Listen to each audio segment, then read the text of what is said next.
पुनः आप सभी का स्वागत है। मैं करुणेश पांडे।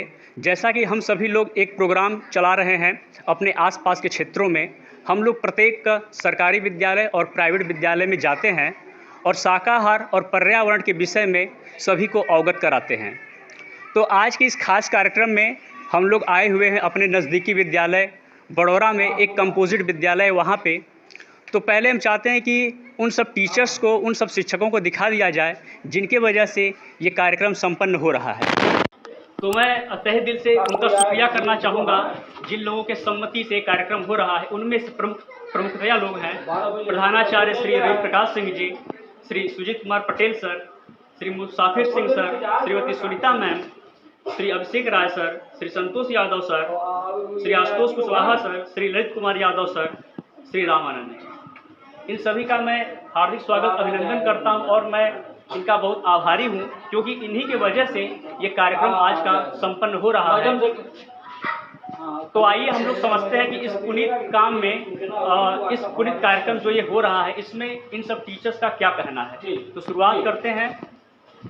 सर, कैसा लग रहा है जब ये कार्यक्रम हम लोग यहाँ करने आए हैं, तो कैसा महसूस हो रहा है और बच्चों से क्या अपेक्षा हो सकती है इस कार्यक्रम के बाद? बच्चे बहुत पर्यावरण के बारे में काफ़ी कुछ सीखेंगे आप लोगों से। पर्यावरण के बारे में सारी चीज़ें जानेंगे, इससे बच्चों को अच्छा ज्ञान होगा। धन्यवाद सर। आज के कार्यक्रम को देखते हुए कैसा लग रहा है और कुछ संदेश बच्चों को दे दीजिए। ये बहुत ही सराहनीय कार्य है।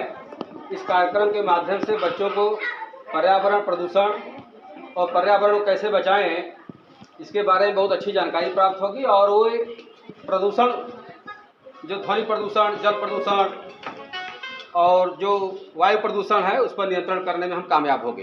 धन्यवाद।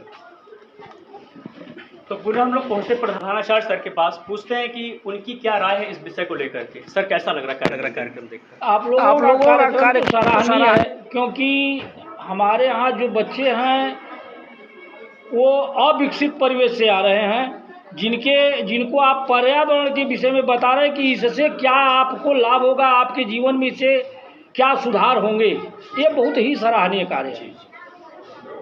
धन्यवाद सर।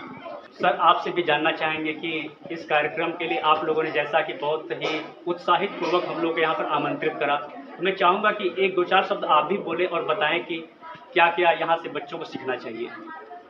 सर, आपका ये कार्य बहुत सराहनीय है। जिस परिवेश से बच्चे यहाँ पे आते हैं वो पर्यावरण और शाकाहार के बारे में बहुत अच्छी तरह सीखेंगे, क्योंकि जिस माहौल में बच्चे हैं, हम लोग तो बताते हैं, हम लोग काफ़ी कुछ सिखाते हैं। आप थर्ड पार्टी आप अलग से आए या कुछ बताएंगे जिससे बच्चे बहुत ही अच्छे से सीखेंगे उस चीज़ को और उसको फॉलो भी करेंगे। जी, धन्यवाद। तो बच्चों, कैसे हैं आप सभी लोग? क्या आप लोग जानते हैं कि विश्व पर्यावरण दिवस कब मनाया जाता है? विश्व पर्यावरण दिवस कब मनाया जाता है? 5 जून को मनाया जाता है।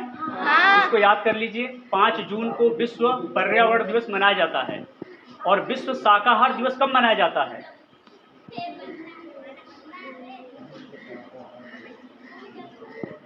1 अक्टूबर को। ठीक है, तो ये दोनों चीज़ आप लोग याद कर लीजिए क्योंकि ये भी एक बेसिक है यहाँ का। और आज का जो कार्यक्रम है वो किस पर है? वो किस पर है कार्यक्रम आज का? पर्यावरण और शाकाहार। ठीक है, इसमें से कितने लोग हैं जो पर्यावरण के बारे में समझते होंगे? हाथ उठा सकते हैं क्या? कोई बैठे बैठे बता दो कि पर्यावरण किसे कहते हैं। सब लोग बैठ जाइए। पर्यावरण किसे कहते हैं? शाकाहार किसे कहते हैं? नहीं मालूम? हाँ, ठीक है, बहुत अच्छा। पर्यावरण के मतलब नहीं आपको समझ में आ रहा है क्या होता है? वहां पर लिखा भी हुआ है, देखिए, एक बार देख के बताइए।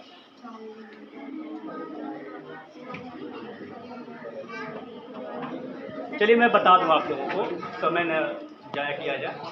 देखिए, पर्यावरण क्या होता है? परिधन आवरण, है ना। आप यहाँ बैठे हुए हैं, आपके आसपास क्या क्या चीजें नजर आ रही, इसके बारे में बताइए। घास फूस, पेड़ पौधे और भी बहुत कुछ है। ठीक है, जमीन भी है और कुछ कुत्ते भी थे यहाँ पर।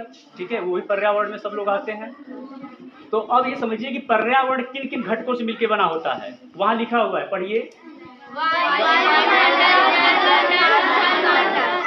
है वायुमंडल, जलमंडल और स्थल मंडल। ठीक है, स्थल मंडल मतलब क्या होता है, जिस पर बैठे हम लोग। जलमंडल क्या होता है, हमारी पृथ्वी कितनी जल से घिरी हुई है, बहुत बढ़िया। और ये वायुमंडल किसे बोलते हैं, ठीक है, ऊपर का जो भाग है जिससे हम ऑक्सीजन लेते हैं और तमाम गैसों का वो भंडार है। ठीक है, तो अब हम बात करते हैं पारिस्थितिकी तंत्र के बारे में। किसके बारे में, अब पारिस्थितिकी तंत्र और पर्यावरण में क्या अंतर हो सकता है, कोई समझ सकता है। देखिए, पारिस्थितिकी तंत्र क्या होता है कि जो पर्यावरण है, ठीक है, और हमारा उससे जो संबंध है, जैसे हम लोग मनुष्य हैं, जानवर भी जीवित प्राणी हैं, और भी छोटे मोटे कीट पतंगे हैं, वो सब भी जीव हैं। ठीक है, तो इन जीवों का इन पर्यावरण से जो अन्योन्याश्रय संबंध है, इसको क्या बोलेंगे, पारिस्थितिकी तंत्र। जैसे एक छोटा सा उदाहरण मैं देना चाहूँगा, जैसे यहाँ पे आपकी जो बाउंड्री है, यहाँ पर बहुत सारे पेड़ दिख रहे हैं आप लोगों को, सागौन के भी हैं और भी बहुत कुछ है। ठीक है, फूल पत्तियाँ भी वहाँ लगी हुई हैं। तो हम क्या करते हैं कि, और ये जो ऑक्सीजन छोड़ेंगे हम क्या करेंगे, CO2 जो हमसे निकलेगा ये लेंगे, जो ऑक्सीजन छोड़ेंगे इनसे हम लेंगे। ठीक है, ये इनसे क्या हमारा संबंध हुआ कि नहीं हुआ। तो पारिस्थितिकी तंत्र कुछ ऐसे ही होता है, और अलग अलग जगह पे अलग अलग पारिस्थितिकी तंत्र होता है। ठीक है, तो पारिस्थितिकी तंत्र को जानने के बाद और पर्यावरण को जानने के बाद आप लोगों के सामने दूसरा विषय आता है शाकाहार। ठीक है, वेजिटेरियनिज्म। तो बताइए कि शाकाहार किसे कहते हैं भाई, जो पौध आधारित भोजन करता हो, मतलब जो पौधे से पैदा हुई चीजों को खाता हो। ठीक है, यानी जो मांस नहीं खाता हो। ठीक है, बहुत अच्छी बात है। अब इसमें से हाथ उठाए वो लोग जो मांसाहारी हैं, हाथ उठाइए भैया, बहुत बढ़िया, हाथ नीचे कर दीजिए। अब वो लोग उठाए हाथ जो सिर्फ शाकाहारी हैं। सिर्फ एक लड़की है, 2 जने। हालांकि जो मांस खाते हैं उनको क्या बोलते हैं, सर्वाहारी वर्ग, क्योंकि वो तो सब कुछ खा रहे हैं ना, पौधे भी खा रहे हैं और मांस भी खा रहे हैं। तो हमने एक डिफरेंशिएट पैदा करा है, मतलब अंतर पैदा करने के लिए मैंने क्या बोला है, शांत रहिए 2 मिनट। मैंने ये बताया कि जो अंतर पैदा किया जा रहा है, जैसे सर्वाहारा वर्ग और एक शाकाहारी वर्ग, तो सर्वाहारी वर्ग को हमने क्या बोल दिया, सिर्फ मांसाहारी बोल दिया। तो मांसाहारी और शाकाहारी करने में आसानी होगी। ठीक है, इसमें से बेटा तुम उठ जाओ, हाँ तुम आ जाओ, तुम उठ जाओ, तुम आगे वाले तुमको बोलना, आ जाओ। हाँ, उसे कोई बच्ची शाकाहारी थी, किसने हाथ उठाया था, यही आगे, आ जाओ बेटा, आ जाओ, तुम आ जाओ। माइक पकड़।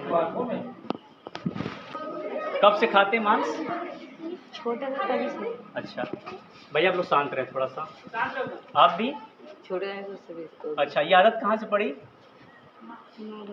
अच्छा, एक बात बताइएगा, आपको अपने अंदर से क्या बात आती है, क्या लगता है कि मांस खाना उचित है या अनुचित है। अनुचित है। अनुचित है, अनुचित मतलब क्या होता है, ठीक नहीं। ठीक है, आपको लगता है कि ये उचित है या अनुचित है, क्या लगता है, अनुचित है। तो मतलब एक आदत बन गई है खाने की। ठीक है, तो जो आप मांस खाते हैं, ज़्यादातर आप लोग मुर्गे का मांस यानी चिकन या अंडे ये सब खाते होंगे, है ना। हाँ। तो कभी दुकान पर जाकर आप मांस खरीदते हैं, कभी गए खरीदने। हाँ। अच्छा, कटता है तब भी देखते हैं। हाँ। तो उस समय कैसा लगता है जब वो कटता है तो, ठीक नहीं लगता। ठीक नहीं लगता है ना। हाँ। यानी आपका जो भोजन आ रहा है वो कहाँ से आ रहा है, किसी की जान को मारने के बाद आ रहा है, मतलब हिंसा करके ही वो मांस, वो जानवर आप तक पहुंचता है भोजन के रूप में। तो आप जो खाते हो किसको खाते हैं, एक जीव को खाते हैं, एक जीव को खाते हैं। क्योंकि अगर किसी दिन अगर आपको मारने को मिल जाए तो आपकी आत्मा रूह कांप जाएगी, फिर आप उसे नहीं खा पाएंगे। ठीक है, तो हम चाहते हैं कटा कटाया हमारे पास आ जाए या फिर बना बनाया आ जाए तो मैं इसे खा सकता हूँ। ठीक है, लेकिन ऐसे मैं उसे नहीं खा सकता हूँ, क्योंकि दया की बात होती है, ठीक है। और मैं तुमको एक टारगेट दूंगा, तुम बंदर को मारना, वो तुम कुत्ते को मारो। बेटा हट जा, छोड़ दो, तुम ही लग जाएगा। जरा मारिए, तुम बंदर को मारो, थोड़ा दूर हटकर तुम उसको मारो। पहले मैं पूछूंगा कि ये कंपटीशन हो रहा है तुम लोगों के लिए, अब मैं ये कंपटीशन करा रहा हूँ, मेरा नाम करोड़े से, ठीक है। तो तुमको कुछ इनाम मिलेंगे, ठीक है, मैं तुमको इनाम दूंगा, तुमको मैं इनाम दूंगा। तो तुमको मारना है कुत्ते को, तुमको मारना है बंदर को। पहले तुम स्टार्ट करो, क्या मारोगे कि नहीं मारोगे? क्यों नहीं मारोगे भाई? कुछ मिलेगा तुमको। वो शाकाहारी क्या है? जीव। नहीं, चलिए एक बार मारिए उसको, मैं कह रहा हूँ, चलिए वो जीव नहीं, एक बार मारिए उसको, मारिए, लगना चाहिए उसको। नहीं लगा, फिर मारिए, लगना चाहिए। अच्छा, तो आप मारिए। बंदर को नहीं मारना है, कुत्ते को मारना है। एक दूसरा मारिए, मतलब बेमन से मार रहे थे, ठीक है। अब उसको उठा कर लाइए, दोनों जने जाइए, अब यहाँ खड़े हो जाइए। शोर नहीं होना चाहिए, चुप रहो। उठाइए। अब आपने इस बंदर को मारा है, आपने इस कुत्ते को मारा है, ठीक है। मैंने ज़बरदस्ती मरवाया, फिर भी आपने मारा कि नहीं मारा? अब देखिए इसके खून बह रहा है, इसको आप सहलाइए ज़रा सा, आप भी सहलाइए। बंदर बेचारा रो रहा है, ठीक है। इसको ज़रा सा आँखों में देखिए इसके, आप महसूस करिए, आंखें बंद करिए, कितना तकलीफ हो रहा है। इसको गले लगाइए, आप भी गले लगाइए। कैसा महसूस हो रहा है, अब बताइए कैसा लग रहा है? कुछ प्रेम आ रहा है? जब दूर था तो मारने में मज़ा आ रहा था, हमने उसको एंजॉय किया, मार करके क्या किया, एंजॉय किया। अरे देख मेरा निशाना लग गया, मैंने उसे मार दिया, ऐसा था कि नहीं था? तुम भी मारे, सोचेगा अरे सर के सामने मैंने मारा, कम से कम मारा एक बार ना। और जब नज़दीक आया तो क्या हुआ, तुमने उसको गले लगाया, पुचकारा, हाथ से सहलाया, तो क्या लगा, अच्छा लगा। यानी कि किसका भावना आया, प्रेम का भावना आया, उद्गार की भावना आई, उदारता आई कि नहीं आई?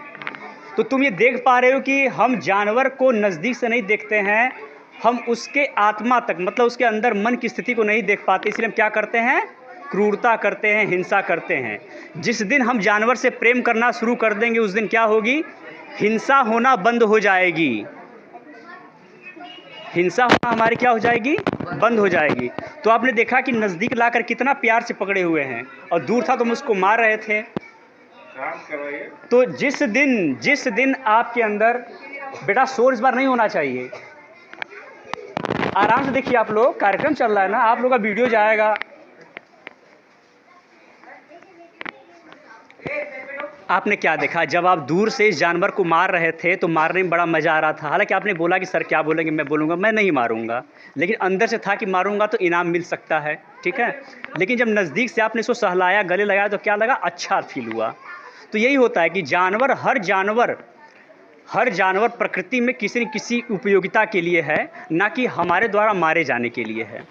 तो हमें ये समझना होगा कि हमें हर जानवर को बचाए रखना है, उनको मारना गुनाह है। दूसरी बात कि हम अगर जानवर से प्रेम करेंगे तो हमको भी प्रेम देंगे। दूसरी बात ये समझिए, इसको रख दीजिए, किनारे रख दीजिए इसको। तो ये जो आप लोग करते हैं कि हमने मुर्गे को खा लिया,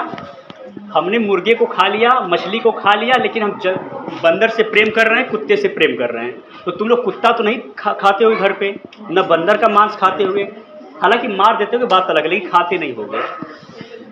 मुर्गे को खाते होगे, मछली खाते होगे, और जानवर खाते होगे। तो ये जो हम करते हैं कि किसी जानवर को खा लिया और किसी जानवर से प्रेम करा, इसको क्या बोलते हैं, प्रजातिवाद। क्या बोलते हैं, प्रजातिवाद। क्योंकि हर जानवर को जीने का हक है, लेकिन हमने बांट रखा है। हमने ये बांट रखा है कि मैं मुर्गे का मांस खाऊंगा, वो दूसरा व्यक्ति बकरे का खाएगा, चौथा भैंस का खाएगा। जैसे हमारे धर्मों में होता है, हिंदू धर्म में ये कुप्रथा चलती आ रही है बलि के नाम पर, कि हम बकरे को मार देंगे, माँ को बलि चढ़ा देंगे। हालांकि वैसा कुछ हमारे यहाँ प्रावधान तो है नहीं। और बकरीद में क्या है, बकरीद में वही करते हैं, बकरीद में शायद, हाँ उसी में कुर्बानी के नाम पर जानवरों का हलाला करते हैं और उनको खा जाते हैं, ठीक है। तो ये सब चीज़ें चल रही हैं। धन्यवाद आप सभी के लिए, तालियाँ।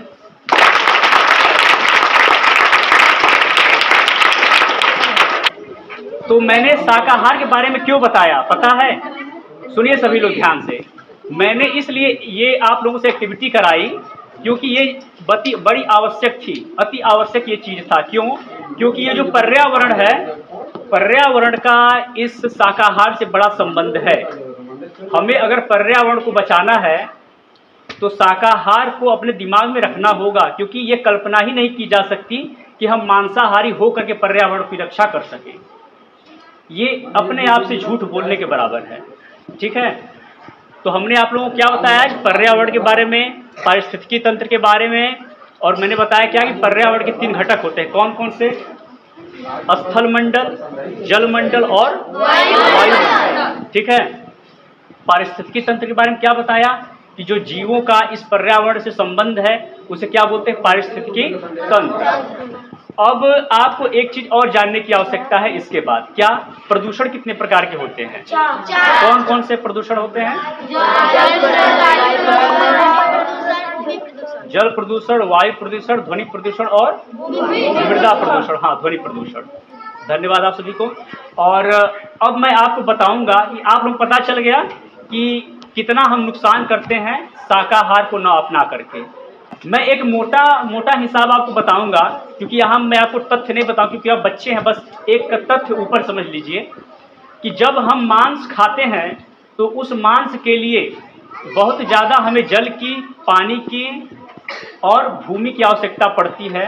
साथ ही साथ बहुत तरह की गैसें भी निकलती हैं। तो मैं आपको भी इसका एक आंकड़ा बताऊंगा।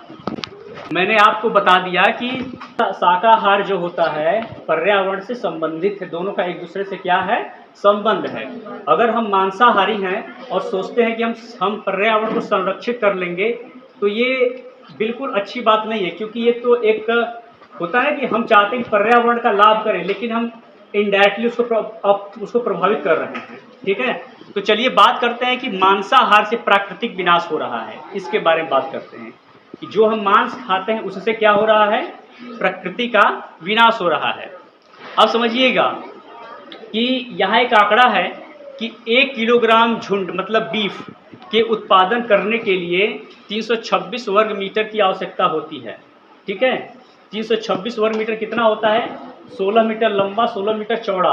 अगर हम देखें तो आप समझ सकते हैं कि आपका जो इतना क्षेत्र है, जो आपका स्कूल का ये जो कमरा है, उससे थोड़ा बड़ा जगह ले लें तो 1 किलोग्राम बीफ, भेड़ का जो मांस होता है और चौपाया जो बड़े जानवर होते हैं, उनका 1 किलोग्राम मीट पैदा करने में हमें 326 वर्ग मीटर भूमि की आवश्यकता होती है। और जो पोल्ट्री फार्म में जो मुर्गे होते हैं उनके बारे में सुन लीजिए। जब हम 1 किलोग्राम पोल्ट्री मतलब मुर्गे का मांस खाते हैं उसके लिए 12 वर्ग मीटर भूमि की आवश्यकता होती है। मतलब जहाँ पर वो मुर्गा पलता है वहाँ पर 12 वर्ग मीटर भूमि लगती है। मतलब 3.5 मीटर लंबा और 3.5 मीटर चौड़ा जगह की आवश्यकता होती है। ठीक है, तो ये कुछ चीज़ें हैं। और एक चीज़ और बता दूं कि जो 1 किलोग्राम मांस पैदा होता है उसके लिए 20,940 लीटर पानी खपत होता है। कितना लीटर? 20,940 लीटर। तो 1 किलोग्राम आप मांस खाते हैं और तो आप पानी की बर्बादी करते हैं। क्यों? अगर आप उसके स्थान पर 1 किलोग्राम गेहूं खाएं तो 1 किलोग्राम गेहूं खाने में सिर्फ 503 लीटर पानी लगता है। ठीक है, कितना लगता है? 503 लीटर पानी लगता है। जबकि 1 किलोग्राम मीट को पैदा करने में 20,940 लीटर पानी लगता है। ठीक है, और एक चीज़ और देख लें। मान लीजिए कोई कट्टर मांसाहारी परिवार है। ठीक है, तो माना जाता है कि एक दिन प्रतिदिन अगर उसके घर में सभी खाने वाले हैं तो उस परिवार में 15,160 लीटर से ज़्यादा पानी की बर्बादी होती है। जबकि शुद्ध शाकाहारी व्यक्ति के लिए 1,137 लीटर ही पानी की आवश्यकता पड़ती है। मतलब उससे 13 गुना कम। शुद्ध शाकाहार होकर के हम जल को बचा ही रहे हैं, साथ ही साथ धरती को भी बचा रहे हैं। अभी आगे और इसको मैं क्लैरिटी आपको दूंगा इसका। अब 1 किलोग्राम चिकन का मांस पैदा करने के लिए 3 किलोग्राम अनाज, ज्वार, मक्का, बाजरा जो उनको खिलाया जाता है पोल्ट्री फार्म में, 3 किलोग्राम खिलाने के बाद 1 किलो उनका मांस तैयार होता है। ठीक है, और 1 किलोग्राम सूअर का मांस पैदा करने के लिए 8 किलोग्राम अनाज की आवश्यकता होती है। जो 1 किलोग्राम सूअर पैदा होता है उसमें क्या होता है? 8 किलोग्राम अनाज लगता है सूअर के मांस में। और वहीं अगर 1 किलोग्राम भैंसे का चाहे गाय का मांस तैयार होगा तो कितना लगेगा? 20 किलोग्राम अनाज लगता है। अब मैं आपको एक चीज़ बताना चाहूँगा, जो 1 किलो मांस होता है उसमें कितने लोग खाना खा सकते हैं? 4 या 5 लोग, जबकि गेहूं में भी उतना ही लोग खाएंगे। ठीक है, तो आपने ये देखा कि अगर एक मुर्गा अगर 2 से 3 किलोग्राम का है तो उसने 6-7 किलो अनाज खाया, और उस मुर्गे को खाने वाले सिर्फ 6 लोग होंगे, जबकि 6-7 किलो अनाज में 36-40 लोग खाना खा लेंगे। तो मुर्गे को ऑलरेडी हमने अनाज खिलाया, फिर 1 ही किलो मिला हमें, लेकिन हम अनाज ज़्यादा बर्बाद करने पर उसको पा रहे हैं। ठीक है, तो हम क्या कर रहे हैं? शाकाहारी चीज़ों को नुकसान भी कर रहे हैं मांसाहारी को पैदा करने में। ठीक है, तो ये तो आंकड़ा हुआ आपका उस तरीके से। अब आते हैं, निष्कर्ष निकालते हैं कि अगर हम शाकाहारी हो जाए तो क्या फायदा होगा पूरे समूचे विश्व को। शांत रहिए भाई पीछे से। अब समझिएगा, पूरे भारत में जो सबसे बड़ी संकट है किस चीज की है? भूखमरी की है। लोग भूख से मर रहे हैं और सब देशों में। ठीक है, अफ्रीका में और भारत में भी कई जगह भूखमरी के लोग शिकार होते हैं। तो जब भारत सहित पूरे विश्व भर में भूखमरी की, जल संकट यानी पेयजल संकट की, ग्लोबल वार्मिंग क्या होता है? जो इतना तापमान बढ़ता है, ग्लोबल वार्मिंग, वैश्विक तापन, इतना जो तापमान बढ़ता है वो क्यों बढ़ता है? मांस की वजह से। और जो 70% खेती हम करते हैं मांस, चमड़ा, डेयरी उद्योग में। ठीक है, ये 70% जो खेती होती है किसके लिए होती है? जानवरों के लिए, उनके रख रखाव के लिए, उनके मांस के लिए, उनके चमड़े के लिए, उनको पैदा करने के लिए। 70% जमीन हम जानवरों का लगाते हैं और 30% भूमि पर अपनी खेती करते हैं। पूरे विश्व का आंकड़ा लिया जाए तो, सिर्फ भारत की बात नहीं कर रहा, पूरे 300 से ज़्यादा देशों की बात कर रहा हूँ। तो हम ये पाते हैं कि जंगल, पानी और अनाज, हम तीनों की बर्बादी करते हैं मांसाहार को अपना करके। ठीक है, तो अब ये समझिए कि जब हम मांसाहार करते हैं तो क्या करते हैं कि उसके साथ मीथेन गैस निकालते हैं, नाइट्रस ऑक्साइड गैस निकालते हैं, कार्बन डाइऑक्साइड निकालते हैं। तो ये सब क्या है? ग्रीन हाउस गैसें हैं। क्या है? और ग्रीन हाउस गैस किस चीज के लिए उत्तरदायी होता है? गर्मी बढ़ाने के लिए। ठीक है, ये तापमान, ये हमारे वातावरण में गर्मी बढ़ाती है। जब बहुत गर्मी हो जाती है तो हमारे ग्लेशियर पिघलते हैं और बाढ़ की स्थिति भी आ सकती है इन फ्यूचर, क्योंकि हमारा जो तापमान है 1.15 डिग्री सेल्सियस तापमान हो गया है औसतन। जिस दिन 1.5 थोड़ा सा ज़्यादा गर्मी बढ़ जाएगी उस दिन प्रलय आना शुरू हो जाएगा।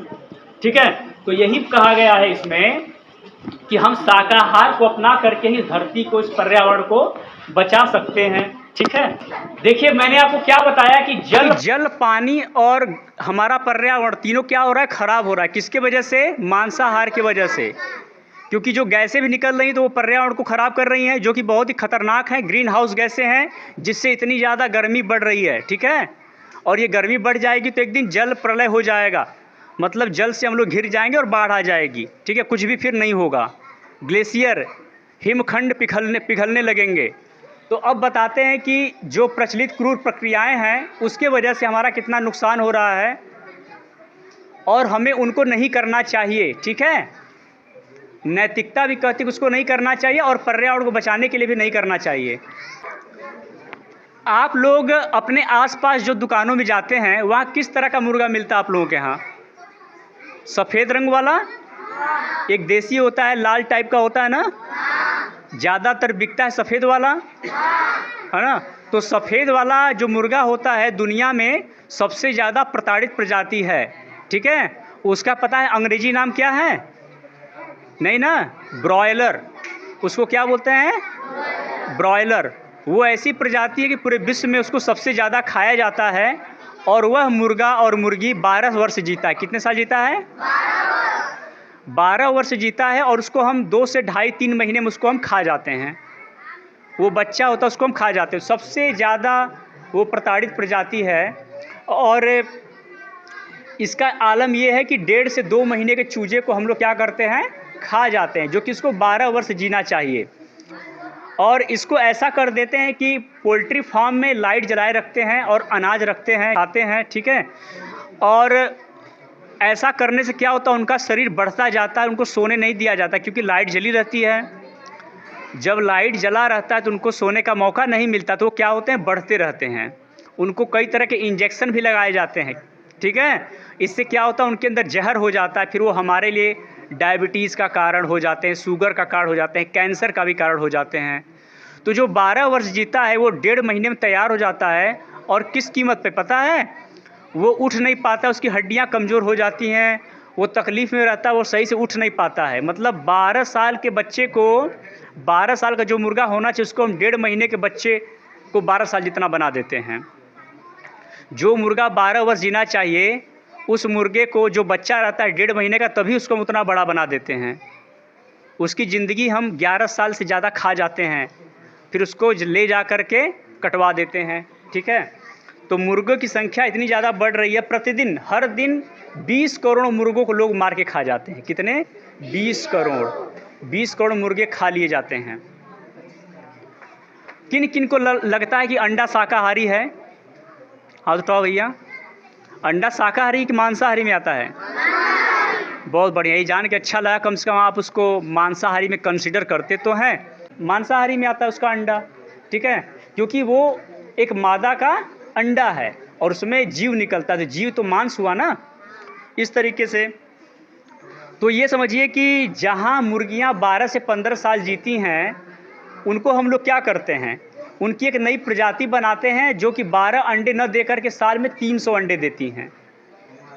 जो मादा हर साल हर रोज़ एक एक अंडे देती है, तो उसका क्या होता है, आंत बाहर निकल जाती है, वो कमज़ोर हो जाती है और मुर्गी 1.5 साल में मर जाती है। जो कि 12 साल जीने वाली मुर्गी 1.5 साल में कुपोषित होकर मर जाती है, ठीक है, क्योंकि हम अंडे खाते हैं। तो मादा की जान तो ले ही रहे हैं ना। एक बार अगर मान लीजिए अंडे में कोई जान नहीं भी हुआ तो मादा को तो मार ही दिए हम लोग। वैसे भी जो अंडा खाते हैं वो अनफर्टिलाइज हो जाता है, उसको हम अलग से निकाल करके उसको हम पैदा होने नहीं देते हैं, फिर उसको हम खा जाते हैं, ठीक है। तो एक और चीज़ जान लीजिए कि जो मुर्गियों से अंडे कराए जाते हैं, कभी कभी उनमें से चूजे निकल जाते हैं। तो हर साल 2 करोड़ चूजे उस इंडस्ट्री से, जिसको बोलते हैं एग इंडस्ट्री, वहाँ से भी निकलते हैं। तो उससे क्या होता है कि हर साल 2 करोड़ चूजे जो वहाँ पैदा होते हैं उनको कहीं बेचा नहीं जाता, उनको मार दिया जाता है। कैसे? पॉलीथीन में बंद करके, नाली में बहा करके या जिंदा जला दिया जाता है। तो ये तरीका है उनको मारने का, ठीक है। तो ये क्रूर प्रक्रियाएं हैं, और जब जितना आप लोग डिमांड करेंगे उतना वो सब मरेंगी। आप लोग खाना छोड़ेंगे ना, तभी जा कर के उनका जान बचेगा। भेड़ बकरी हम लोग गाँव में पाला जाता है, लेकिन जहाँ बड़े बड़े फार्म होते हैं, जहाँ पर इंडस्ट्री होती है, वहाँ पर इनका भी उत्पादन होता है। कैसे? ये जानिए कि 200 से 250 करोड़ हर साल इनको पैदा किए जाते हैं, भेड़ बकरियों को, और लगभग 90 से 100 करोड़ इनको मारकर खा लिया भी जाता है। तो हर साल 90 से 100 करोड़ भेड़ बकरियों को मारा जाता है, बड़े बड़े फैक्ट्री फार्म से जो निकलती हैं, कुछ गांव से भी जाती हैं। तो इनका भी जीवन लंबा होता है। 15 से 20 साल की जो बकरियां हैं, जो 12 से 15 साल की, उनको जल्दी 3-4 साल में मार के हटा दिया जाता है। तो हम ये क्या करते हैं, कभी कुर्बानी के नाम पर, कभी बलि के नाम पर भी उनका कटना होता है। तो कुप्रथाओं को ख़त्म करना होगा, उनका कटना हमें रोकना होगा। ये कैसे रुकेंगी? जब तक मांसाहारी लोग अपना खाना नहीं छोड़ेंगे, मांस, ठीक है। सूअर के बारे में कौन कौन जानता है? सभी लोग जानते होंगे। सूअर दुनिया की बहुत अच्छी समझदार प्रजाति है, और सूअर जो होता है वो भी अच्छा खासा ज़िंदगी जीता है। लेकिन जो सूअर होता है, हर साल 200 करोड़ सूअर इस दुनिया में उनकी संख्या रहती है, जिनमें 100 करोड़ को हम हर साल मारते, फिर 100 करोड़ पैदा कर देते हैं। तो एक बात और जानिए कि सूअर एक साल में सिर्फ एक बार बच्चे देता है। कितनी बार देता है? सूअर प्राकृतिक तरीके से एक साल में सिर्फ एक बार बच्चे देता है, लेकिन हम उससे क्या करते हैं, आर्टिफिशियली, कृत्रिम तरीके से 3 बार बच्चे पैदा करवाते हैं एक साल में। हम ऐसा उन पर रिसर्च करते हैं। तो ऐसा करने पर लगातार बच्चे देते देते हम उस मादा को भी की भी जान ले लेते हैं, और हर साल 100 करोड़ सूअर को मारते तो हैं ही, मांस के लिए और किसी भी अन्य चीज़ के लिए। चमड़ा का नाम कौन कौन सुना है? सभी लोग सुने होंगे। चमड़ा यानी लेदर, ठीक है। तो लेदर जो चमड़ा होता है, भारत में इसका उत्पादन सबसे ज़्यादा होता है।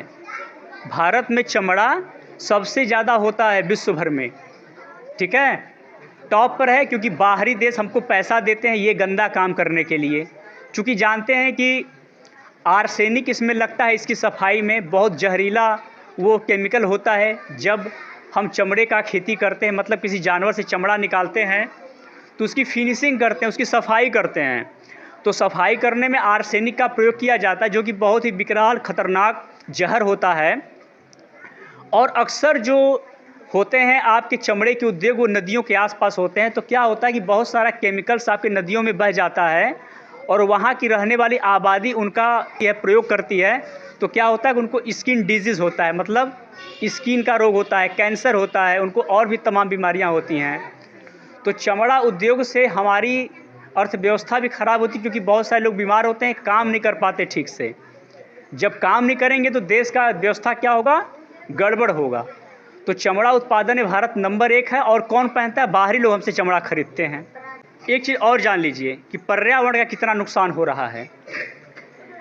51%, मतलब ये जो हम जो मोटरसाइकिल चलाते हैं, जो बड़े बड़े ट्रक चलते हैं, जो फैक्ट्री चलती है, उससे जितना प्रदूषण होता है उससे कहीं ज़्यादा प्रदूषण हमारे मीट इंडस्ट्री, मतलब जो हमारे मांस उद्योग हैं उससे होता है। मतलब 51%, 51% जो हमारा ग्रीन हाउस गैस है वो मांस और डेयरी से निकलता है। और एक चीज़ और जान लो, हर साल में बात करें तो हर सेकेंड बात करें तो हर सेकेंड हम मांस उत्पादन में 1 से 2 एकड़ ज़मीन काट रहे हैं हर सेकेंड, पूरे विश्व भर में मांस उत्पादन के लिए। तो इससे क्या हो रहा है कि हम जो मांस पैदा करते हैं 8 से 20 गुना ज़्यादा संसाधन, भूमि, जलवायु, मतलब ये सब चीज़ें बर्बाद कर रहे हैं, जिससे क्या हो रहा है? ग्लोबल वार्मिंग, वैश्विक तापन, भूखमरी, जल संकट जैसा भयंकर परिणाम हमारे सामने आ रहा है। ठीक है, ये बात समझ में आ रही है? समझ में आ रही बात ना? और समंदर की बात कर लीजिए। समुंदर की स्थिति क्या है? समुद्री जीव सबसे ज़्यादा है पूरे विश्व में। तो समुद्री जीवों में हम क्या करते हैं कि हर रोज़ प्रतिदिन 800 करोड़, कितना? 800 करोड़ समुद्री जीवों को मार के खा जाते हैं। जितनी हमारी आबादी है विश्व में, उतना हम जानवर, उतने हम जीव समुद्र के हर रोज़ मार के खा जाते हैं। अगर यही हालत रहा तो 28 सालों के बाद ये जो हमारा समंदर है वो खाली हो जाएगा, उसका पारिस्थितिकी तंत्र नष्ट हो जाएगा, फिर उससे जो हमें ऑक्सीजन मिलता है वो भी नहीं मिलेगा। ठीक है, तो इस तरीके से हम ये भी जानते हैं कि ऑक्सीजन का 70%, कितना? 70% जो भाग है हमें समुद्री पेड़ पौधों से मिलता है, क्योंकि 2/3, 71% किसी ने बोला था ना कि जल से कितना घिरे हुए हैं हम? 71%। तो उसमें इतने सारे वनस्पतियां हैं जिससे हमें 70% ऑक्सीजन मिलता है। ये बात समझ में आई आप लोगों को? धन्यवाद, आज के लिए इतना ही। मेरा नाम विकास पांडे है और सर के अभियान से हम भी जुड़े हुए हैं, इनके विचारों से प्रभावित होकर, क्योंकि हम प्रकृति प्रेमी हैं। तो क्योंकि आप जानते हैं कि हम लोगों का भी जीवन प्रकृति से जुड़ा हुआ है, मानते हैं कि नहीं? अरे भाई, खाने को हम लोगों को कहाँ से मिलता है? प्रकृति से ही, ज़मीन से ही, है ना? तो इस तरह से हमें, जैसे मान लीजिए आपके भाषा में अगर हम समझाएं तो, जिस प्रकार आपका देखभाल मम्मी पापा करते हैं, खाने पीने की व्यवस्था करते हैं, तो क्या आप उनका केयर नहीं करेंगे? करेंगे ना? कि उनको बूढ़े हो जाएंगे तो भगा देंगे? नहीं ना? तो उसी तरह से जिस प्रकार हमें जीवित प्रकृति रखती है, तो हमें भी उनकी सुरक्षा करनी चाहिए। और आप इस समय भी छोटे छोटे कार्यों को करके सुरक्षित रख सकते हैं। जैसे देखिए, हमें बहुत अच्छा लगा कि इस विद्यालय में डस्टबिन की भी व्यवस्था है, जिससे प्रदूषण को कम किया जा सकता है। आप भी ऐसा उपाय कर सकते हैं अपने घरों में। और आप देखे होंगे कि प्रदूषण भी कई प्रकार का होता है। अगर ये लोग बोलेंगे, अगर हिम्मत आ जाएगी तो फिर बात जुड़ जाएगी, कोई समस्या नहीं है, ठीक है, क्योंकि आपके अंदर अगर- झिझक को निकालना है। हाँ, अगर किसी को बोलने का मन करेगा कि हाँ हम भी कुछ बोल सकते हैं, बता सकते हैं।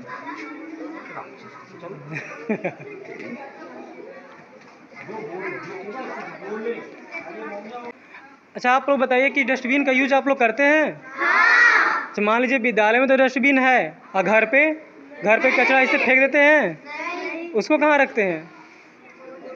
हम बहुत लोगों को देखे हैं कि बहुत लोगों को हम देखे हैं कि घर का सफाई करके रास्ते पे फेंक देंगे, है ना। आप बिस्किट खाएंगे, प्लास्टिक को कहीं और फेंक देंगे, रास्ते में ही चलते फेंक देंगे। तो आखिर उसे सोचे हैं कि अगर हम फेंक दे रहे हैं तो इसको उठाने कौन आएगा? सार्वजनिक जगहों पे, रास्ते में, कहीं भी, है ना। आप देखे होंगे सफ़र करते समय पानी पीकर बोतल कहीं भी फेंक दिया जाता है।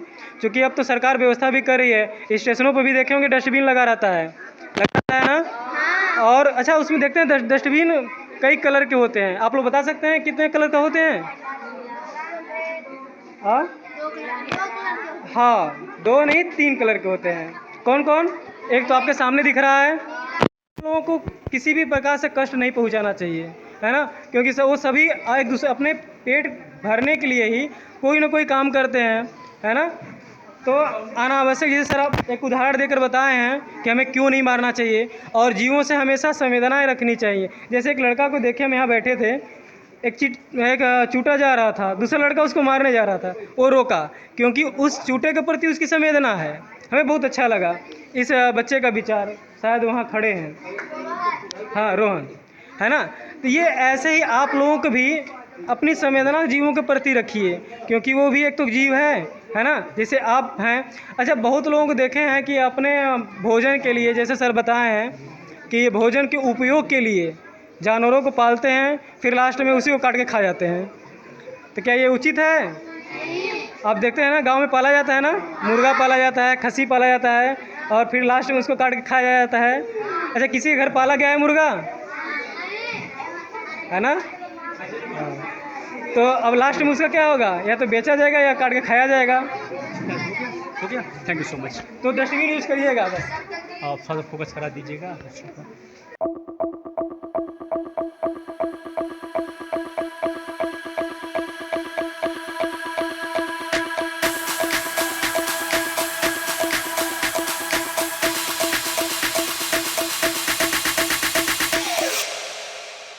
You